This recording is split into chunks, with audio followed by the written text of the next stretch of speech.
रामचरितमानस की बुक को पढ़ने से पहले सबसे पहले तो इसको अच्छे से आप लोग को अपने घर में लाल कपड़े में बांध करके रखना चाहिए। मैं लाल कपड़े में ही डाल करके रखती हूँ और जब भी पढ़ना स्टार्ट करती हूँ ना, मैं राम सीता हनुमान सभी को एक पैर छू करके ही स्टार्ट करती हूँ पढ़ने के लिए। और पढ़ने से पहले सभी भगवान जी को आमंत्रित करना पड़ता है कि अब मैं इसको पढ़ने जा रही हूँ, आप अपना आशीर्वाद देना। तो इसमें लिखा हुआ है कौन कौन से भगवान जी को आप याद करके पढ़ना स्टार्ट कर सकते हो। और यहाँ पे मैं धागा रखी थी पिछले वीडियो में, जहाँ तक पढ़ी हूँ उसके बाद से फिर यहाँ पर मैं पढ़ना स्टार्ट करूँगी। तो चलिए स्टार्ट करते हैं।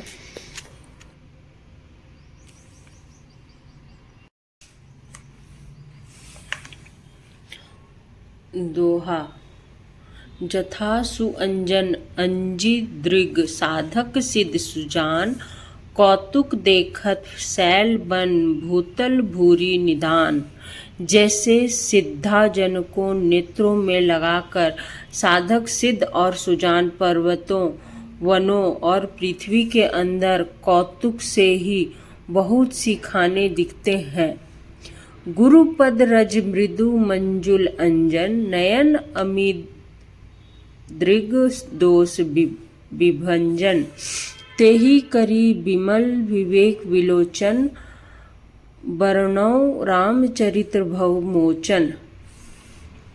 श्री गुरु महाराज के चरणों की रज कोमल और सुंदर नयना मृत अंजन है, जो नेत्रों के दोषों का नाश करने वाला है।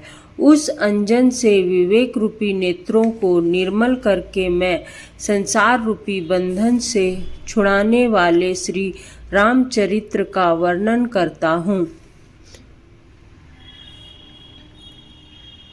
बंदाऊं प्रथम महिसूर चरना, मोह जनित संशय सब हरना। सूजन समाज सकल गुण खानी, करौं प्रणाम सप्रेम सुबानी। पहले पृथ्वी के देवता ब्राह्मणों के चरणों की वंदना करता हूँ, जो अज्ञान से उत्पन्न सब संदेहों को हरने वाले हैं। फिर सब गुणों की खान संत समाज को प्रेम सहित सुंदर वाणी से प्रणाम करता हूँ। साधु चरित शुभ चरित कपासु, निरस विशद गुणमय फल जासु। जो सही दुख पर छिद्र दुरावा, वंदनीय जेहू जग जस पावा। संतों का चरित्र कपास के चरित्र जीवन के समान शुभ है, जिसका फल निरस विशद और गुणमय होता है।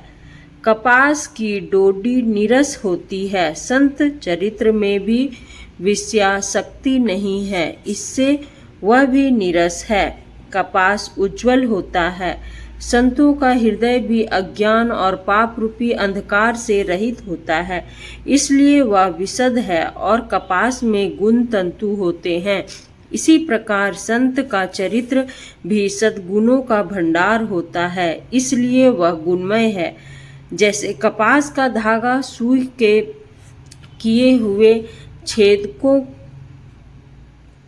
छेद को अपना तन देकर ढक देता है, अथवा कपास जैसे लोढ़े जाने, काते जाने और बुने जाने का कष्ट सहकर भी वस्त्र के रूप में परिणत होकर दूसरों के गोपनीय स्थानों को ढकता है, उसी प्रकार संत स्वयं दुख सहकर दूसरों के छिद्रों दोषों को ढकता है, जिसके कारण उसने जगत में वंदनीय यश प्राप्त किया है।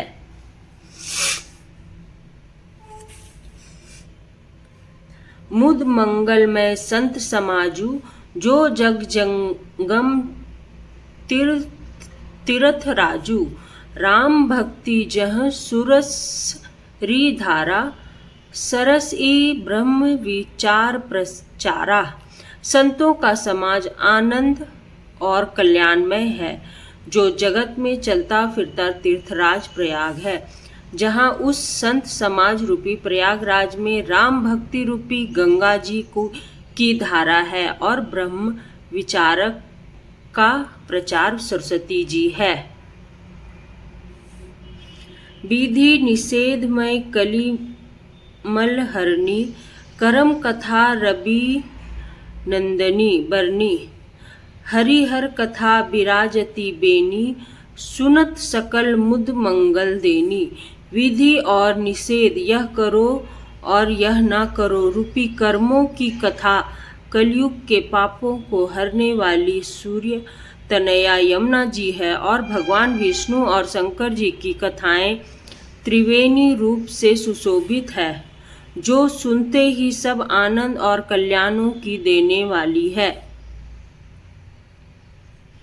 बटु विश्वास अचल निज धर्मा, तीर्थ राज समाज सुकर्मा।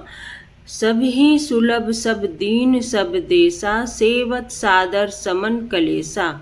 उस संत समाज रूपी प्रयाग में अपने धर्म में जो अटल विश्वास है वह अक्षय वट है, और सुकर्म ही उस तीर्थराज का समाज परिकर है। वह संत समाज रूपी प्रयाग राज सब देशों में सब समय सभी को सहजही में प्राप्त हो जाता है, और आदर पूर्वक सेवन करने से कलेशों को नष्ट करने वाला है। अथक अलौकिक तीर्थ राव जेई सद्य फल प्रकट प्रभाऊ। वह तीर्थराज अलौकिक और अकथनीय है एवं तत्काल फल देने वाला है, उसका प्रभाव प्रत्यक्ष है। दोहा। सुनी समुझी जन मुदित मन मझी, अति अनुराग लही चारि फल अछत, तनु साधु समाज प्रयाग। जो मनुष्य इस संत समाज रूपी तीर्थराज का प्रभाव प्रसन्न मन से सुनते और समझते हैं और फिर अत्यंत प्रेम पूर्वक इसमें गोते लगाते हैं, वे इस शरीर के रहते ही धर्म अर्थ काम मोक्ष चारों फल पा जाते हैं। अब यहाँ दूसरे वीडियो में यहाँ से फिर पढ़ेंगे। प्रेम से बोलो सियावर रामचंद्र की जय। तो नेक्स्ट वीडियो में मैं इसके बाद से पढ़ूंगी। अभी एक दोहा पढ़ी हूँ, दूसरा दोहा कल पढ़ूंगी दूसरे वीडियो में। और हर एक सनातनी को रामचंद्र चरितमानस नहीं पढ़ते हो तो कोई बात नहीं, आप वीडियो देख करके या सुन लो, आप अपने मोबाइल में लगा करके सुन सकते हो। 5-10 मिनट का थोड़ा थोड़ा हर दिन पढ़ोगे तो एक दिन अच्छे से पढ़ ही लोगे।